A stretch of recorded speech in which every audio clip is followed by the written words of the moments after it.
Bene, eccoci qua anche in questa puntata. Parliamo stavolta di benessere, di bellezza. Lo facciamo con Tiziana Chiorboli, che è la presidente di Confartigianato Benessere del Veneto. A Confartigianato Benessere, provo a spiegare, fanno riferimento a 3 categorie, vale a dire le estetiste, gli acconciatori e gli odontotecnici. Sì. Che è un po' curioso avere gli odontotecnici. Fai pure. Sì, sì. Voglio dire, è un po' singolare, ecco. Sì, però diciamo che è il benessere della persona, quindi anche l'odontotecnico fa parte di quella realtà, anzi della nostra realtà. Questo è sicuramente vero, ma nell'immaginario collettivo di tutti noi l'odontotecnico è collegato al dentista. Sì, verissimo, però è colui che fa bello il dente, per cui... Quindi ci sta fino in fondo, poi gli odontotecnici sono artigiani, quindi ci sta doppiamente. Allora, i dati forniti da Confartigianato del Veneto dicono che questo è un settore, quello del benessere, in forte crescita. I centri per il benessere sono cresciuti del 60%, gli istituti di bellezza del 14,4%. Sono in crescita anche i servizi di manicure e pedicure, oltre il 5%. Sono invece in calo gli acconciatori e le palestre. Tutto ciò ha una spiegazione. Sì.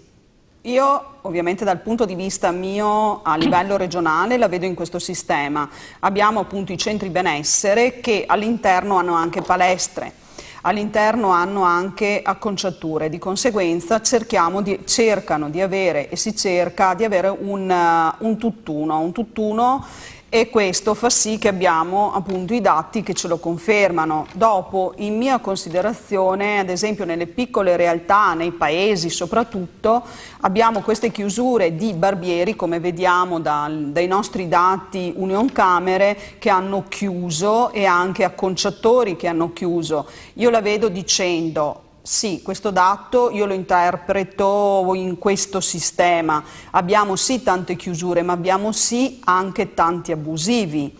Io sono nel parere di dire che l'abusivismo è pari alle imprese, ovviamente, che noi abbiamo, quindi questo non è un dato che a me rallegra. Allora, cavolo, cioè, l'abusivismo è pari al numero di aziende operanti? Pari al numero di aziende operanti. Quindi se abbiamo 1000 aziende operanti abbiamo 1000 abusivi.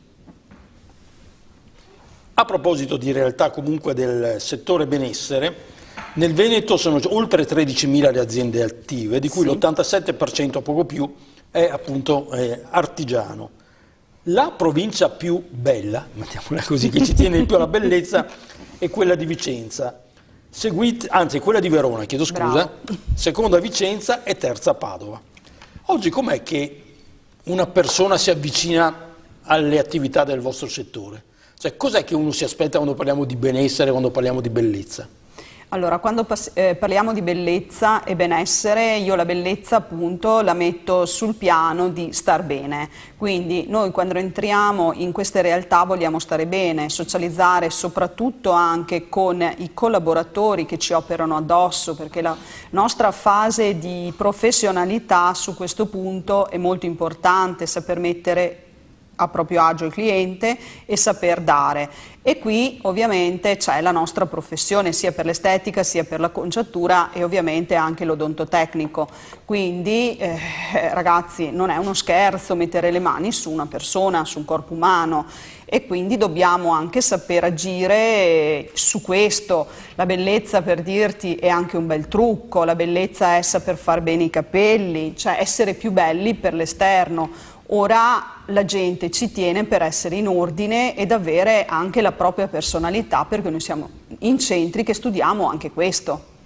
Certo che è curioso che è un periodo comunque di non particolare ricchezza, e devo dire che nel nostro paese telefonini vanno a ruba, ed è sorprendente insomma, che in ogni caso la cura del corpo sia in crescita, considerandola magari un bene voluttuario. Ma io invece la identifico così.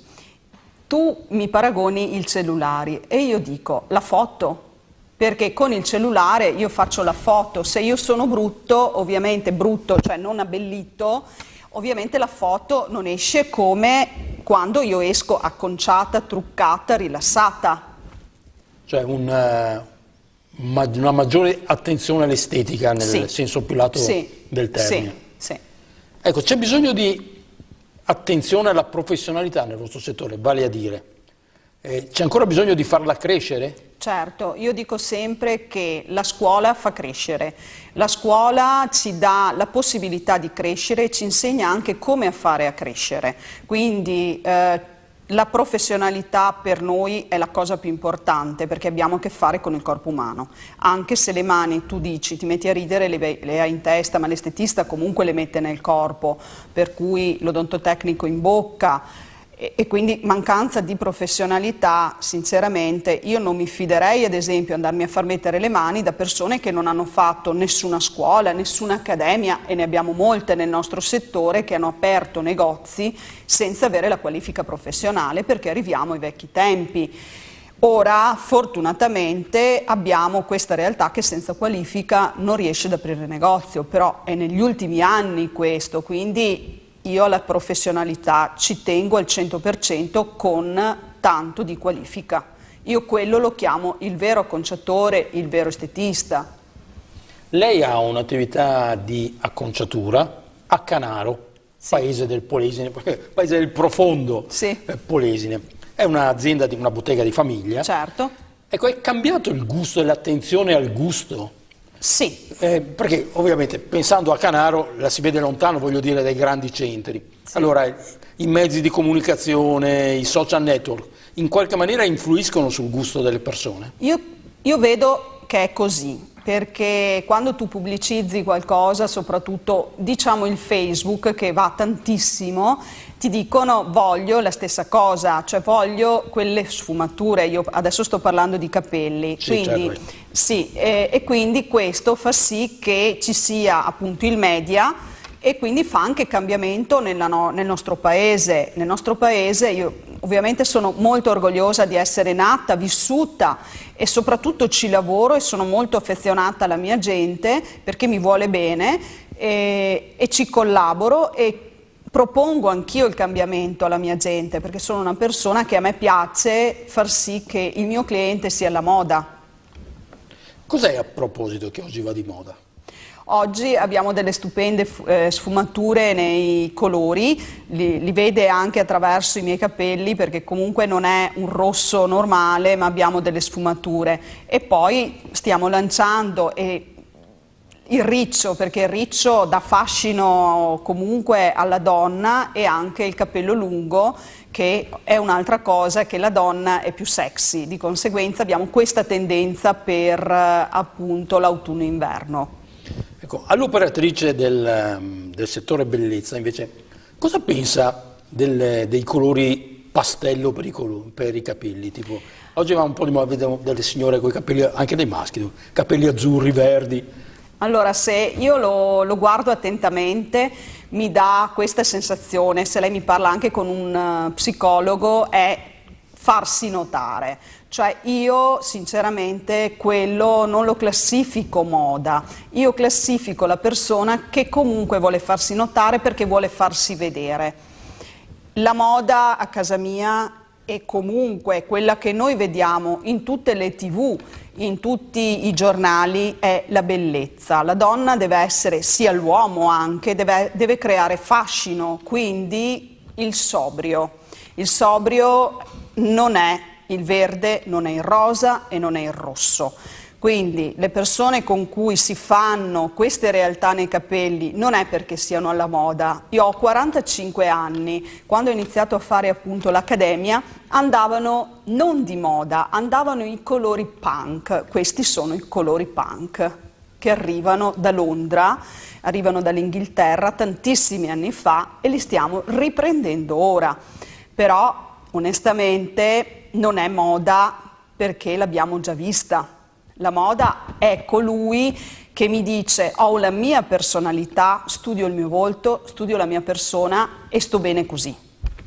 Questo boom dell'imprenditoria della bellezza vi ha preso di sorpresa o l'avete costruito nel corso degli anni? Allora, non ci ha preso di sorpresa per il semplice fatto che attentamente l'Unioncamere ha studiato questa realtà. Noi come Confartigianato Veneto ovviamente vediamo le tendenze che si sviluppano anche attraverso questi grossi centri di benessere, ad esempio i centri termali, ma anche proprio i centri di paese che tendenzialmente mi fanno queste aggregazioni, cioè sono aggregazioni tra acconciatori ed estetisti. Quindi lo trovo un qualcosa di giusto, lo trovo un qualcosa di servizio per il cliente che entra e si trova in un benessere, perché alla fine è questo. Abbiamo anche all'interno la ricostruzione unghie, abbiamo dai dati comunque che ci dicono e tutto quanto, e questo fa sì che abbiamo la crescita, perché come parlavamo prima, cioè la foto è quella che alla fine mi dice tutto, quindi mi dà quel qualcosa di bello per dirti, vedere una foto con l'unghia bella, vedere, di conseguenza abbiamo la crescita. Il consumismo qui ce la dice tutta. Ecco, per concludere, avete una sorta di controllo qualità voi sui vostri associati, nel senso che periodicamente, ciclicamente, ahimè, succede magari un caso in tutta Italia in cui un centro di estetica finisce all'interno di un fatto di cronaca e dopodiché le sue colleghe devono venire qua in qualche maniera a giustificarsi, a dire guardate che è successo là, ma insomma la categoria è ben altra cosa. Certo. Ecco, oggi che siamo in un tempo di pace, cioè non c'è una situazione di crisi, c'è da parte della vostra categoria una sorta appunto di controllo qualità? Allora, per il momento Confartigianato ci sta pensando per fare questo indotto per la qualità, certificato di qualità.